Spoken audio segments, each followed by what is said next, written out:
Welcome to the Immigrant in Law channel.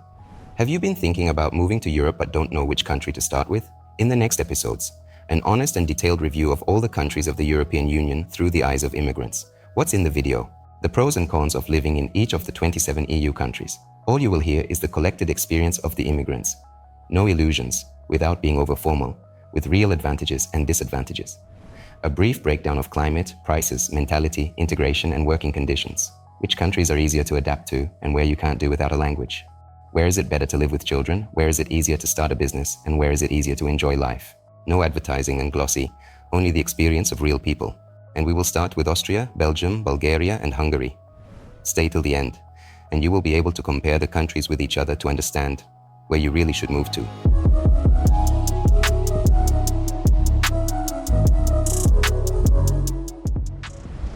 Austria is a country where the order can be felt at every turn.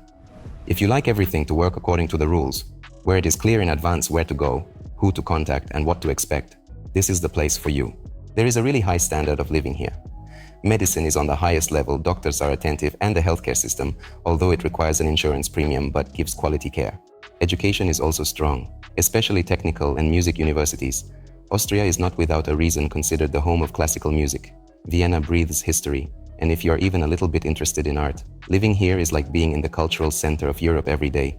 The streets are clean, the architecture is well maintained, the parks are green, even in the center of the capital.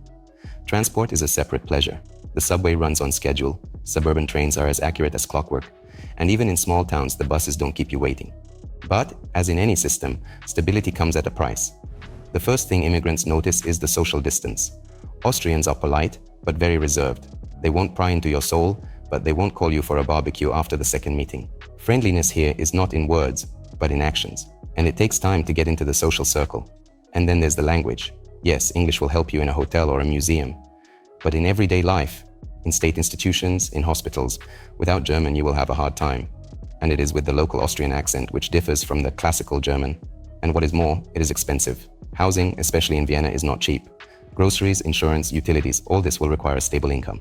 And if you're a freelancer or have just moved here, get ready for a rough start. Belgium is one of those countries, as the phrase goes, small but with character. On the map, it's kind of lost between France, Germany and the Netherlands. But move here and you will feel how independent and complex it is. Right away about the main advantage, geography. You are literally in the heart of Europe.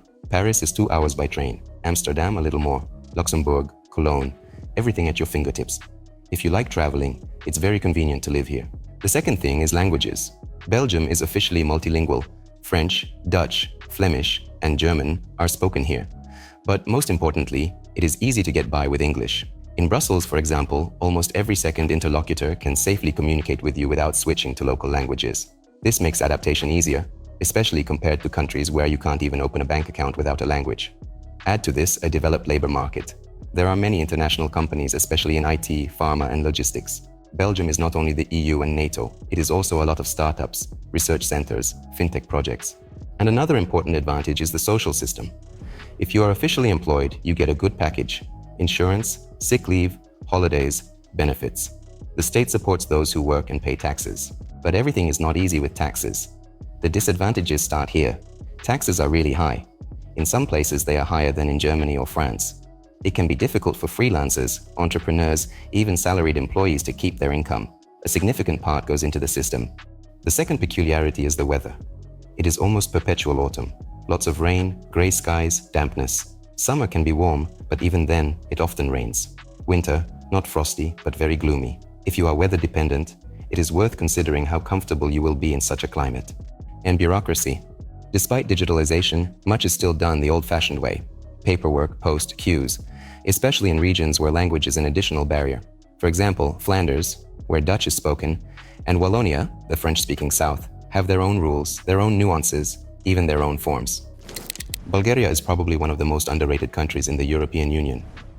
People rarely move here for career opportunities, but more and more often for the sake of tranquility, climate, and affordability. Let's start with the main advantage, the prices. Life in Bulgaria is noticeably cheaper than in Western Europe.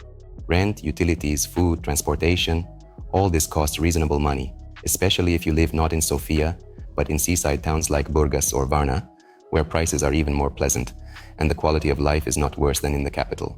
Another important advantage of Bulgaria is the possibility to obtain EU citizenship by repatriation. The procedure here is relatively simple, and the execution of all documents takes about a year. Climate is another bonus. Summer is warm, long, with clean sea and comfortable beaches. Winter is mild, especially in the south of the country. If you can't stand the cold and longing for the sun, you will be comfortable here most of the year. And living by the sea is not a luxury here, but quite an affordable reality. Many people actually rent or buy apartments near the beach for quite reasonable money. But, as always, there is a but. The first is the level of salaries and infrastructure. If you plan to earn money within the country, be prepared. Labor remuneration here is one of the lowest in the EU, especially in small towns. And this affects everything from the quality of roads to the level of service. Medicine is also a controversial issue. In Sofia, Varna or Plovdiv, everything is at a decent level. There are good private clinics and qualified doctors. But go further inland and you risk facing a shortage of specialists and outdated equipment. However, if your goal is a quiet and measured life with an affordable budget and warm climate, Bulgaria is an excellent choice. Hungary is a country that is often overshadowed by more popular destinations. But take a closer look and you will realize that there is a good compromise between Eastern and Western Europe. The first thing that makes Hungary stand out is affordability. Prices here are lower than in Austria, Germany, or even the Czech Republic. This is especially felt in rent, transportation, and groceries. If you move with a limited budget, here it is realistic to accelerate without losing in the quality of life. Geography is also an advantage. Hungary is right in the center of Europe. From here, it is convenient to travel. You can get to Vienna, Bratislava, Zagreb, or Prague in a couple of hours. In addition, Budapest is one of the most beautiful cities in the region. The Danube, thermal baths, architecture, and evening lights all make you feel like you're living in a movie. Medicine is at a good level, especially in the capital. There are both public and private clinics, and many doctors speak English. People even come here for dentistry and ophthalmology. Hungarian doctors are considered to be among the best in the region. Add to this the nature, Lake Balaton, caves, thermal springs, mountain trails. For lovers of a quiet vacation or cycling, there is a lot to do here.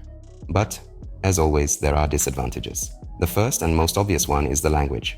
Hungarian is not just complicated, it's really a separate world. It's unlike any other European language, and learning it is a serious challenge. And without it, you can feel a bit isolated, especially outside of Budapest. The second point is politics. Hungary today is a country with palpable political tensions. The topics of freedom of the press, LGBT rights, the influence of the government on the courts and education are hotly debated here. Maybe you won't feel it in everyday life, especially as a foreigner, but the general feeling of closure and tension is there, especially if you are used to a more liberal environment. As you can see, each European country has its own character, its own advantages and disadvantages. Choosing a country is always individual. Stability is more important to some, climate is more important to another, and accessibility of adaptation and career opportunities are more important to others. Compare carefully and choose wisely. Immigrant in Law team is ready to answer all questions about migration to the European Union. Our experts will help you find the best route to EU citizenship so that you can live, work, or study freely in any of the 27 European countries. In the next video, you'll learn the honest pros and cons of living in countries like Germany, Greece, Denmark, and Ireland. Stay tuned, give us a like, and ask your questions in the comments. Subscribe to the Immigrant in Law channel and open up a world of opportunities for you and your family. See you in the next episode.